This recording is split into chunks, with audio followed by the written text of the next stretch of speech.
ये साल है 1260।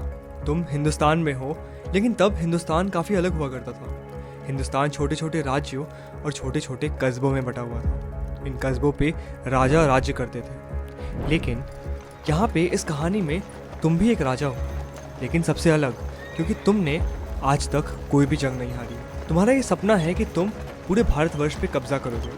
तुम चाहते हो कि तुम बस एक राजा नहीं, एक शहंशाह बनो। तुम्हारा ये सपना पूरा हो ही रहा था। तुमने आधे भारतवर्ष पे अपना कब्जा जमा ही लिया था कि तभी तुम्हारे मुखबिरों ने तुम्हें एक किले के बारे में बताया। ये किला था देवगिरी का किला, जो देवगिरी के राज्य में बसा हुआ था, जो कि संसाधनों से भरपूर था। यहाँ पे बेशुमार धन और दौलत थी। देवगिरी के किले पे आज तक कोई भी हुकूमत नहीं जमा पाया है।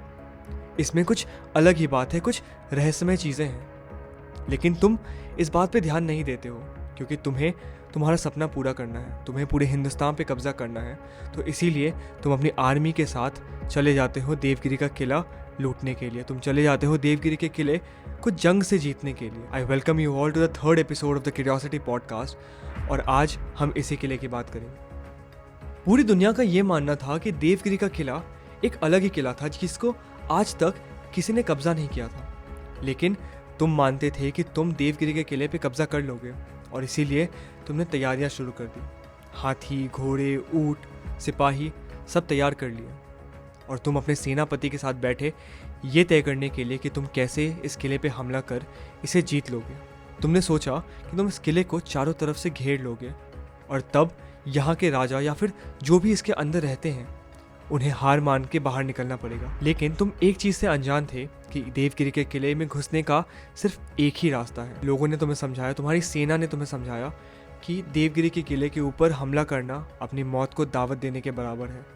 लेकिन तुमने एक ना सुनी, और तुमने अपनी पूरी सेना देवगिरी के द्वार के आगे खड़ी कर दी।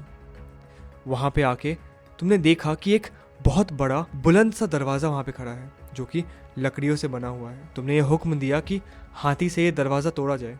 वो हाथी मर गया, क्योंकि दरवाजे पे लगी कुछ कीलें जो थी वो पॉइजन से लैच थी। वहाँ पे जहर लगाया गया था। इस किले के अंदर ढेर सारी मुसीबतें हैं, और इसीलिए लोग इसके आगे कभी जाते नहीं हैं। लेकिन हम मान लेते हैं कि तुमने कैसे भी करके इस किले का पहला दरवाज़ा तोड़ लिया। तो तुम्हें देखने को मिलेंगी कुछ अजीब सी चीज़ें। यहाँ पे तुम्हें देखने को मिलेंगी कर्व्ड वॉल्स, जिससे कि तुम्हारी गति धीमी हो जाएगी। तुम्हारी आर्मी को स्लो बना दिया जाता है। बस यही नहीं, किले का हर दरवाज़ा, हर दीवार तुम्हें कंफ्यूज करने के लिए बना होता है। कहने को तो इस किले में सिर्फ 7 दरवाजे हैं, लेकिन यहाँ पे बनाए गए हैं 52 दरवाजे, जो किसी भी बाहरी आदमी को कंफ्यूज कर देगी। जैसे ही तुम इस किले के अंदर घुसते हो और इतने सारे दरवाजे देखते हो, तुम्हारी सेना कंफ्यूज हो जाती है, और कंफ्यूजन में वो अफरा तफरी मचाती है। और यही चीज़ सामने वाली सेना को चाहिए। किले के अंदर बैठी सेना को ये बात बहुत अच्छे से पता है कि जंग हथियारों से नहीं जीती जाती, जंग जीती जाती है तो शांत दिमाग से, जो कि अभी तुम्हारी सेना में बिल्कुल भी नहीं है। तुम्हारी सेना अफरा तफरी में ढेर सारी गलतियाँ करती हैं, जिससे कि तुम्हारी सेना वहीं पर रुक जाती है और किले के अंदर नहीं जा पाती, और वापस से ये किला रह जाता है एक अनडिफीटेड किला। एक अनडिफीटेड किला जहाँ पे आज तक कोई भी राज नहीं कर पाया है। ये किला अनडिफीटेड इसलिए नहीं है क्योंकि इस किले के अंदर बेशुमार दौलत है। इस किले के अंदर की सेना बहुत ही ताकतवर है, बल्कि ये किला इसीलिए अनडिफीटेड कहलाता है क्योंकि इसकी बनावट वैसी है। ये किला ह्यूमन माइंड को और साइकोलॉजी को ध्यान में रखते हुए बनाया गया है। लेकिन क्या ये किला सच में अनडिफीटेड है? क्या हमारे 800 साल के इतिहास में आज तक किसी ने भी इस किले पे अपना हुकूमत नहीं जमाया है? असल में ये किला अनडिफीटेड नहीं है। ह्यूमन माइंड को ध्यान में रखते हुए जो ये किला बना है, वो आखिरकार एक ह्यूमन माइंड से हार ही गया। सन 1296 में अलाउद्दीन खिलजी ने इस किले पे हमला करा।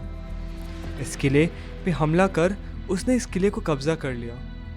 इस किले पे हमला करने के लिए उसने वही तरकीब अपनाई जो एक किला अपनाता है, डर और कन्फ्यूजन का। अलाउद्दीन खिलजी ने भी दिमाग का ही इस्तेमाल किया इस किले को हराने के लिए।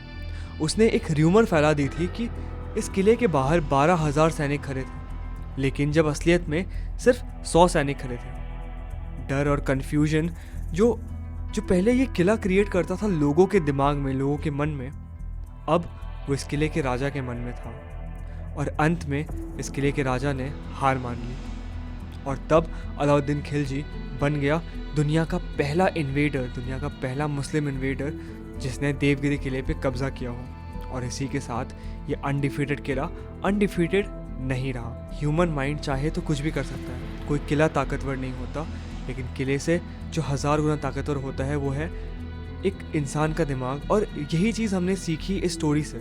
अलाउद्दीन खिलजी ने दिमाग का इस्तेमाल किया इस किले को हराने के लिए, इस किले पे कब्जा करने के लिए। तुम मुझे बताओ कमेंट सेक्शन में कि तुम क्या सीखते हो इस कहानी से। हमें ये तो पता चल गया कि देवगिरी का किला अनडिफीटेड नहीं है, लेकिन क्या ऐसा हो सकता है कि इतिहास में कोई भी ऐसा किला हो जिसे आज तक कोई भी ना हरा पाया हो, जिसके ऊपर आज तक किसी ने भी कब्जा ना किया हो।